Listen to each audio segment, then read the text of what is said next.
Je me suis toujours demandé si les riches ont un secret de la richesse qu'ils nous dissimulent. Et dans cette vidéo, vous découvrirez les 3 étapes uniquement connues par une minorité de la population pour atteindre la réussite.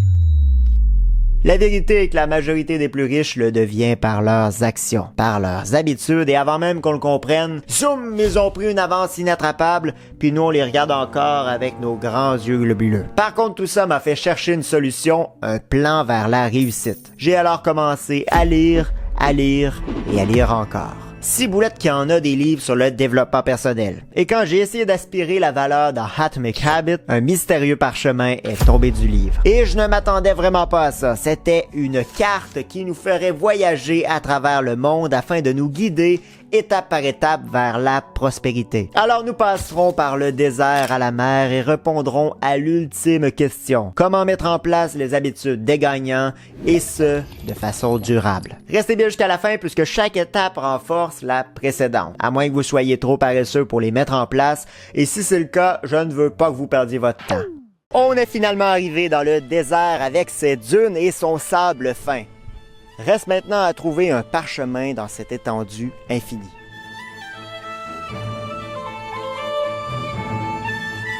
En arrivant, j'ai appris qu'environ un tiers de la surface terrestre est recouverte de désert. Et un peu comme nous qui tentons de se débrouiller dans la jungle qu'est la vie, la biodiversité ici s'est adaptée aux conditions rudes des déserts. Tadam! J'ai enfin trouvé quelque chose, allons jeter un coup d'œil.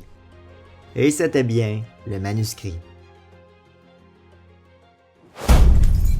Le processus de création d'une habitude gagnante est constitué de 4 parties. Et la première étape touche au signal, on y revient tout de suite. Premièrement, pour réussir, il nous faut avoir un objectif, une vision de ce que nous voulons dans la vie, de ce que l'on veut réussir. Son entreprise, sa vie amoureuse, rédiger un livre, perdre du poids sont tous des excellents exemples. Faites le portrait de votre journée de rêve, de votre maison de rêve, voire de votre voiture. La première étape entre maintenant en jeu. Une fois que vous avez votre mission et que vous pouvez quasiment la toucher de vos doigts, il faut saisir le moyen de l'atteindre, rendre l'habitude évidente. Et les athlètes l'ont parfaitement compris. Bien souvent, dès le réveil, leur linge de sport, leur gourde d'eau et leurs souliers sont prêts à être enfilés. Parce que généralement, ce n'est pas l'habitude qui nous amène à passer à l'action, mais bien le signal.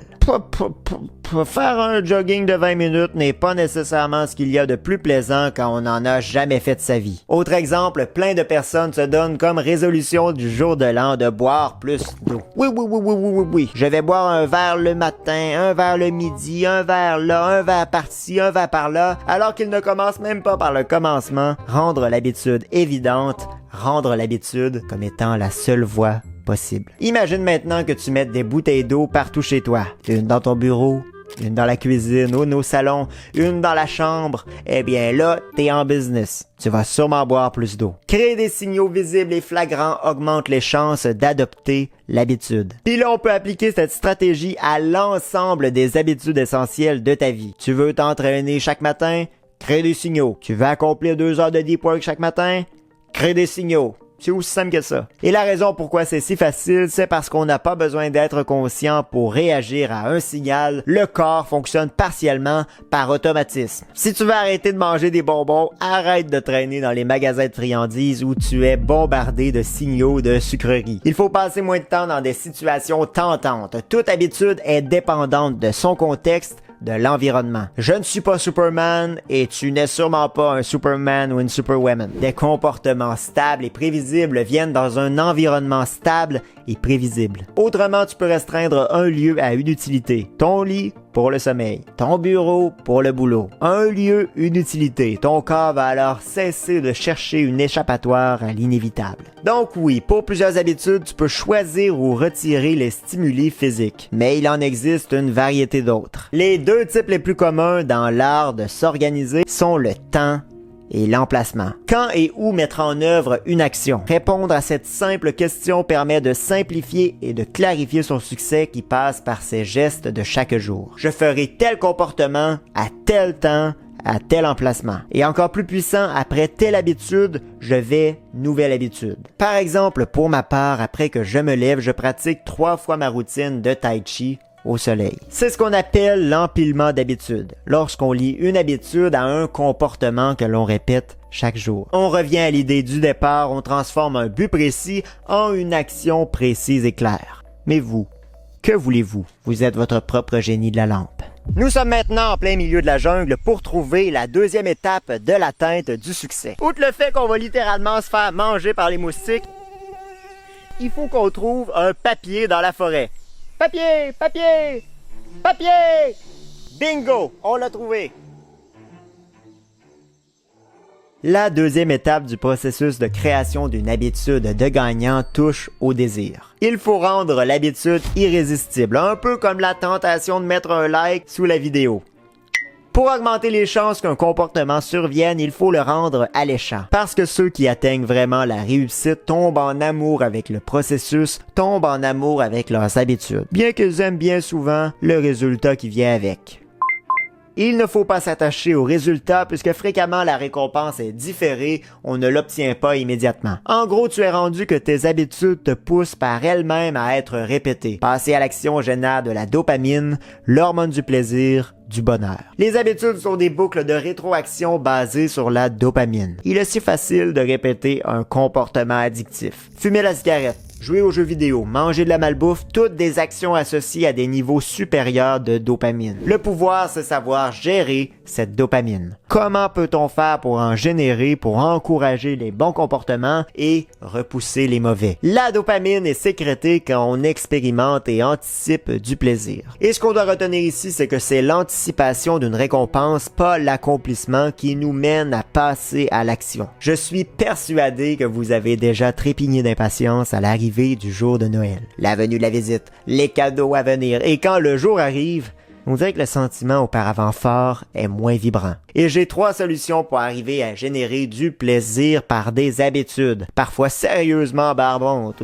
comme diraient nos amis les Français. Premièrement, on peut regrouper les tentations ou lier une action que tu veux faire avec une autre que tu dois faire. C'est ce qu'on appelle le principe de Prémac. Les comportements les plus probables encouragent les actions qu'on serait moins prêt à accomplir initialement. Tu veux te remettre en forme? Tu peux lier une activité plaisante comme écouter de la musique ou une série Netflix à l'exercice. Ça marche, la preuve, les gyms installent des télévisions partout maintenant, même sur les tapis roulants. En connectant les deux activités, on augmente l'intensité plaisante. Et ce qui est magique, c'est que ton cerveau l'apprend. Il associe maintenant l'exercice au bonheur. Et à un moment donné, il est même probable que tu puisses dire ciao à l'activité plaisante puis que tu ressentes toujours du plaisir. Outre tromper son cerveau, on peut aussi changer directement sa mentalité. Passer de subir à accepter. Nous avons l'opportunité de faire quelque chose dont plusieurs autres sont incapables. Cela passe par la réflexion. On redéfinit ses habitudes, on souligne les avantages, les bénéfices, plutôt que les inconvénients, les désavantages. Appelons ça du positivisme réaliste. Hooray! Deuxièmement, l'homme est une créature grégaire, nous vivons en groupe et nos comportements sont ou renforcés ou découragés par la communauté. Il est bien plus simple pour un saumon d'aller dans le sens du courant plutôt qu'à contre-courant. Les habitudes considérées comme normales dans une certaine culture sont naturellement considérées parmi les plus séduisants comportements. Justement, une étude britannique indique que le 1/5 20% des personnes âgées de plus de 55 ans, il me semble, ressentiraient la pression de boire davantage qu'ils le feraient s'il n'y avait pas la pression des pairs. On se sent inclus dans le groupe, on a l'appui, le respect et même bien souvent l'admiration des autres. Tout ça rend un comportement pas mal plus alléchant. Par contre, ne soyez pas un mouton. Entourez-vous de celles et ceux qui vont dans la même bonne direction. Votre direction. Donc, si vous voulez devenir entrepreneur, environnez-vous d'entrepreneurs qui chérissent et entretiennent les habitudes que vous considérez comme productives. Troisièmement, la façon la plus durable et la plus puissante. Tout comportement a également un mobile sous-jacent plus profond et le comprendre vous permettra d'accomplir une tâche en apparence ennuyante avec entrain. Il y a 2 aspects différents à ce mobile, nous verrons le deuxième en fin de vidéo, mais le premier se rapporte aux possibles raisons au cœur de l'homme. S'alimenter, se reproduire, se connecter avec les autres, atteindre un statut ou prestige, réduire l'incertitude sont tous des motifs intrinsèques de l'humain à des niveaux distincts dépendamment de l'individu. Nos habitudes sont des solutions modernes à d'anciens désirs et vices et la première chose à laquelle je pense présentement c'est Tinder, le parfait exemple. L'industrie de la consommation l'a également parfaitement compris et nous gave de sucre, de gras et de sel. Faut dire qu'on est construit avec un fort instinct de survie et les chips sont notre petite faiblesse. Mais faites attention, vous laisserez-vous guider uniquement par ces désirs et vices? Ceux-ci sont comme des bêtes affamées. Plus vous les nourrissez, plus elles vous demanderont d'assouvir leurs envies, toujours plus grandes. C'est parmi les broussailles que se trouve notre nouveau pas vers la réussite. My God, j'ai l'impression d'être entouré d'animaux. Écoutez! Bon, je l'ai finalement. L'un des plus grands problèmes de ceux qui souhaitent désespérément atteindre le succès est que fréquemment, ils sont tellement concentrés à identifier la meilleure, la top approche de la réussite qu'ils ne passent jamais à l'action. C'est la différence entre être en mouvement par l'apprentissage et la planification et le passage à l'action ou la production d'un réel résultat. Il y a toujours un risque d'échec quand on passe à l'action réellement, plutôt que lorsqu'on se convainc qu'on fait des progrès. Et le cœur du problème, le voici. La préparation devient parfois une forme de procrastination, communément appelée analysis paralysis. Pis ça, c'est pas une petite bête qu'on sait pas ce qu'elle mange en hiver. Vous savez, ce sont celles et ceux enfermés dans la théorie qui planifient, replanifient, replanifient sans passer à l'action. Le processus de la création d'une habitude est formé de 4 parties. Maintenant, la troisième touche à la réponse, l'habitude en tant que telle. Voilà l'une des leçons clés du manuscrit. Il faut se concentrer sur le processus, pas sur les résultats. Petit récapitulatif, la première phase touchait au signal, ce qui rappelle le passage à l'action. Puis la deuxième, le désir, ce qui nous fait passer à l'action. Et maintenant la troisième, la réponse ou l'habitude en soi. Il faut rendre l'habitude facile. Comme le dirait votre entraîneur, il faut seulement compléter ses répétitions, passer à l'action. Pour qu'une habitude devienne simple, devienne la routine, il faut répéter un comportement, il deviendra ainsi progressivement plus automatique. Pour le fun, jetez un coup d'œil à mes anciennes vidéos et comparez-les à les nouvelles. Comment investir en bourse? Comment devenir un investisseur? Je donne toujours mon 100%, mais avec la quantité vient une meilleure qualité. 8 heures de montage aujourd'hui équivalent peut-être à 40 il y a un an. Puis là, je suis conservateur encore. Plus on répète une activité, plus la structure de notre cerveau change pour y devenir plus efficace. On s'habitue, on évolue, on devient meilleur. C'est fantastique, un peu comme pour un pianiste, à partir d'un nombre X de répétitions, le comportement devient automatique, intégré, quasiment mécanique. Ça me rappelle quand je performais lors d'un concert. La plupart des comportements étaient enregistrés, gravés dans mon cerveau et il pouvait même arriver que je parte dans mes pensées. Simplement, une habitude se constitue par la fréquence, par le temps. Il ne faut pas oublier que c'est normal de voir une habitude comme une difficulté. Une habitude n'est qu'un obstacle, qu'un moyen d'atteindre l'objectif ultime. Faites taire la petite voix intérieure, les doutes qui vous disent que vous n'êtes peut-être pas assez passionné. C'est faux la plupart du temps. Plusieurs ne méditent pas pour méditer, ils méditent pour se sentir détendu. Et faut être honnête, notre réelle intrinsèque motivation est le gain rapide et avec le moins d'efforts. On est paresseux de nature, alors comment faire? Donc, il faut rendre ces habitudes qui paient à long terme aussi faciles que possible et pour ça, j'ai 2 astuces pour vous. 1. Comme mentionné plus tôt, on peut jouer sur la conception de l'environnement. En optimisant son environnement, on rend la tâche plus simple. On peut inclure une habitude dans sa routine habituelle, comme aller au gym sur le trajet du boulot. On peut réduire ou retirer des points de friction pour augmenter son efficacité. Si vous voulez écrire un ouvrage, ne plus utiliser son ordinateur bourré de distractions peut peut-être être une bonne stratégie pour vous. Alors, sortez vos machines à écrire. C'est justement le cœur de la politique actuelle des écoles au Québec. Pour ne plus être distrait par leur téléphone, les jeunes n'y auront plus accès. C'est d'après l'auteur d'Atomic Habits, l'addition par la soustraction. En réduisant les distractions, on augmente sa productivité. 2. Pour simplifier, quoi de mieux que d'aller à l'extrême? La règle des 2 minutes en est une excellente approche. D'après cette théorie, il faut simplifier le plus possible pour que l'habitude nous prenne moins de 2 minutes à accomplir quand on débute un nouveau comportement. Le fond derrière tout ça, quand on a commencé à faire quelque chose, il est bien plus simple de poursuivre, on cherche à adopter à intégrer un comportement dans sa routine, même s'il dure seulement que 2 minutes. Simplement, c'est une porte d'entrée vers une voie plus productive, moins de perte de temps qui repousse nos objectifs à plus tard. Au départ, la quantité prime sur la qualité. On doit donc établir l'habitude avant de l'améliorer, de la perfectionner. En bref, maximisez les chances d'accomplir les bonnes habitudes et bannissez les mauvaises de votre vie. 71% de la surface de la Terre est recouverte d'océans. Et bien sûr, il fallait que la dernière étape se retrouve sous l'eau. Ciboulette.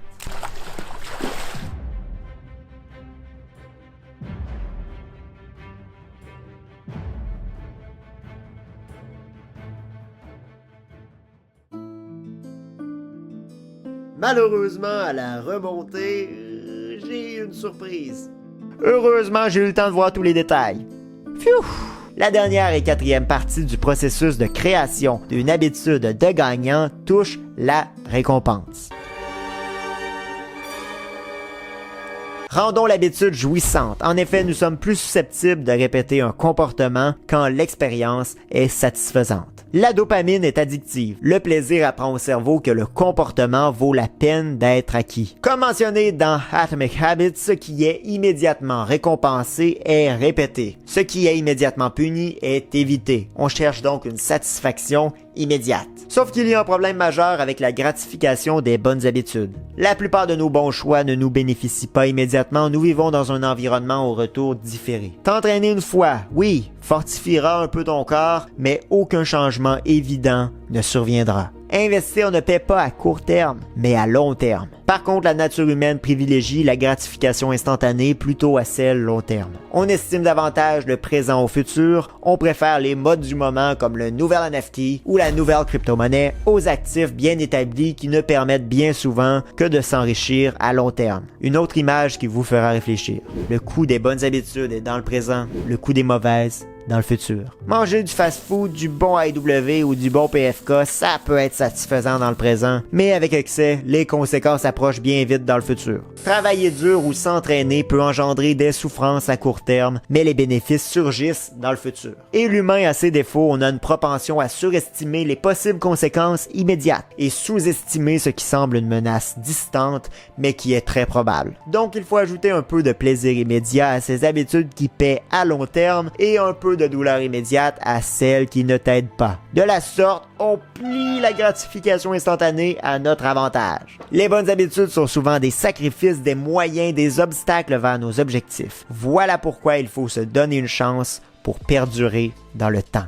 Bon, donc, clairement, qu'est-ce qu'on peut faire pour rendre la fin satisfaisante, renforcer l'habitude et se récompenser immédiatement? La solution se trouve dans les livres, encore. Et pas juste dans un seul ouvrage, mais bien dans tous les livres. Ouvrez-en un et vous verrez dans le coin droit supérieur ou inférieur les chers numéros de pages. Ils nous servent à s'orienter dans un livre, mais aussi à établir notre progrès. Faire des progrès satisfaisants et des indicateurs visuels clairs nous encourage, nous donne un boost pour continuer. Ça devient littéralement une forme de récompense. Je ne sais pas vous, mais souvent en lisant un livre, je regarde la tranche. Et le simple fait de vérifier mon avancement m'incite à continuer ma lecture. Surtout pour ce genre de mastodonte.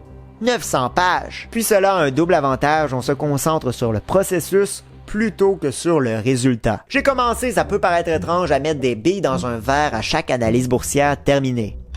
J'ai maintenant un service d'analyse boursière. Si ça vous intéresse, lien dans la description, vous avez un beau rabais de 20%. De la sorte, je vois ma progression tangiblement et je ressens de la fierté à chaque bille ajoutée dans la coupe.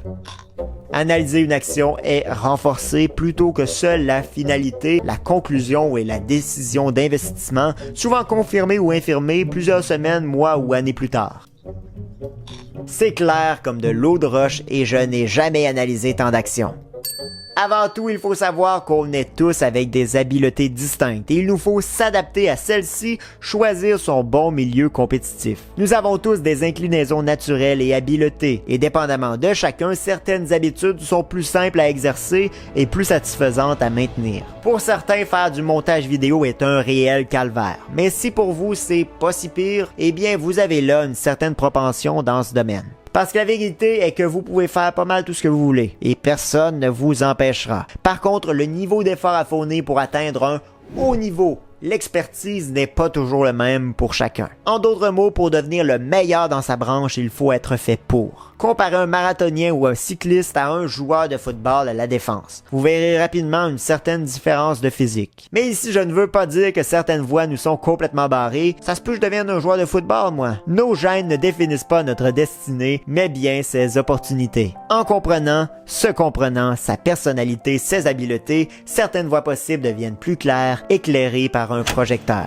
Voilà 4 questions à se poser pour trouver son chemin. Premièrement, qu'est-ce qui est plaisant pour moi mais qui est considéré comme un travail pour les autres? Analyser des entreprises, faire du montage vidéo, s'entraîner physiquement en sont de parfaits exemples. Certains ont une meilleure capacité à se charger de la douleur d'une tâche particulière, alors que d'autres s'y plaignent sans arrêt, un peu comme s'ils étaient torturés. Oui, ça passe bien souvent par le caractère et l'état d'esprit, mais le fond reste le même. Deuxièmement, qu'est-ce qui me fait perdre la notion du temps? Lorsqu'on perd la notion des minutes qui passent, on entre dans ce que l'on pourrait appeler comme état de flux. Nous sommes absorbés par notre tâche, notre concentration est uniquement dirigée vers l'habitude, on est heureux et sa performance monte dans les nuages. Voilà un super indicateur que vous allez dans la bonne direction. Troisièmement, qu'est-ce que l'on fait mieux que la majorité des gens? Qu'y a-t-il de plus satisfaisant que de se sentir bon dans ce que l'on fait? Cela nous pousse à poursuivre et nous procure un profond sentiment de bien-être et de bonheur.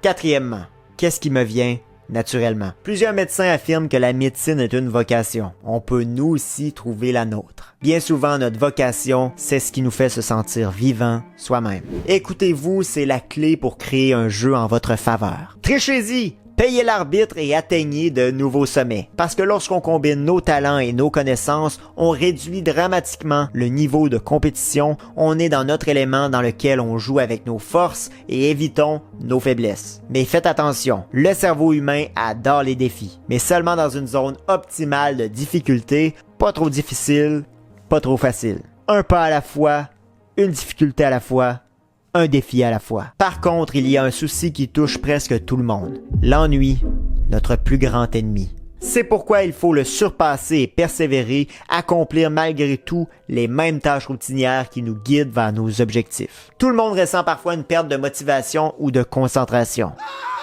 Mais ceux qui réussissent la surmontent comme un simple obstacle de la course. Faites comme les professionnels. Attachez-vous à votre horaire, ne laissez pas la vie se mettre entre votre chemin. Il faut simplement tomber en amour avec l'ennui, avec la routine. Et même là, il y a une formule à double avantage. Habitude plus pratique délibérée est égal à maîtrise. Et vous vous donnez un défi et vous vous approchez de la maîtrise dans votre domaine. Mon père me disait souvent, « Jérémy, peu importe le domaine que tu choisiras, deviens le meilleur dans celui-là. Chaque action quotidienne renforce ton identité. Si tu t'entraînes régulièrement, tu te vois tel une personne athlétique. Si tu aides les autres, tu te vois tel un philanthrope, une personne généreuse. Tes actions révèlent tes priorités.